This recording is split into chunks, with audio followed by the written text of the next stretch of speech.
నమస్తే. Welcome to Hariom. మీరు చాలామంది వారి గృహాల ముందు కలబంద మరియు గుమ్మడికాయను వేలాడదీయడం చూసుంటారు. ఇలా వారెందుకు చేస్తున్నారు అని మీరెప్పుడైనా ఆలోచించారా? ఇలా చేయడం వెనుక చాలా పెద్ద రహస్యము మరియు కారణాలే ఉన్నాయండి. అవేంటో ఈరోజు మన వీడియోలో తెలుసుకుందాం రండి. గుమ్మడికాయను ఇంటి ముందు వేలాడదీయడం ద్వారా అది ఎటువంటి దుష్టశక్తి ఉన్నా దాన్ని నివారించడము, మరి చెడు దృష్టి ఉన్నా సరే దాన్ని కూడా తీసివేయడానికి చాలానే ఉపయోగపడుతుందని శాస్త్రాలు మరియు పెద్దలు చెప్తూ ఉంటారు. అదే విధంగా ఈ గుమ్మడికాయ అనేది పసుపు లేదా ఎరుపు రంగు కలగలిపి ఉన్నట్లయితే ఆ గుమ్మడికాయ ఇంకా చాలా మంచిదని, అది మన ఇంట్లో ధనాభివృద్ధిని కూడా తీసుకొస్తుందని నమ్ముతారు.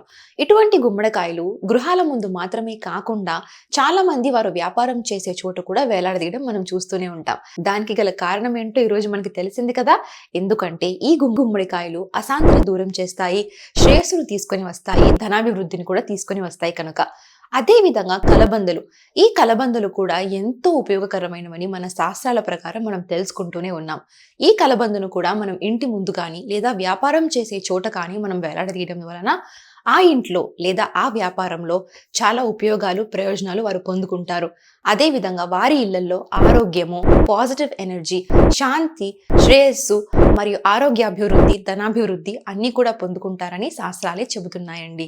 అదే విధంగా ఈ కలబందను మనం పూజల్లో కూడా ఉపయోగించడం ద్వారా మనం మన గృహాల్లో మంచి పాజిటివ్ ఎనర్జీని, అదే విధంగా మన గృహాల్లో మనం మంచి విషయాలని ఆహ్వానించిన వారు అవుతాము. చూసారు కదా, ఈరోజు మన వీడియోలో మనం ఎందుకు గుమ్మడికాయలను, కలబందలను ఇంటి ముందు వేలాడదీయాలి అని తెలుసుకున్నాము.